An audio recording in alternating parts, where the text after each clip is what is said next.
samantalang naririto pa tayo sa panahong ito. Basahin natin ang Galacia 6:10 at 9, Sis Luz.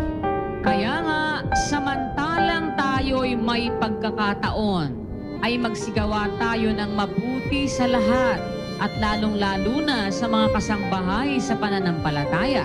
At huwag tayong mga pagod sa paggawa ng mabuti, sapagkat sa kapanahunan ay magsisipag-ani tayo kung hindi tayo manghihimagot. Ayon, samantalang tayo'y nasasakop nitong panahong ito, ang sabi ng apostol na si Pablo sa atin, samantalang tayo'y may pagkakataon, ay magsigawa tayo ng mabuti sa lahat, lalong-lalo na sa mga kasangbahay sa pananampalataya. Binibigyan tayo ng Diyos ng pagkakataon. Sa panahong ito na matatapos, binibigyan niya tayo ng pagkakataon para makarating tayo sa panahon na walang katapusan, sa buhay na walang hanggan.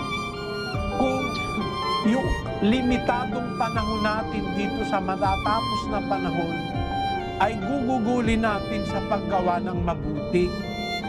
Kaya mga kapatid, huwag tayong manghihimagod sa paggawa ng mabuti. Samantalang naririto tayo sa panahong ito.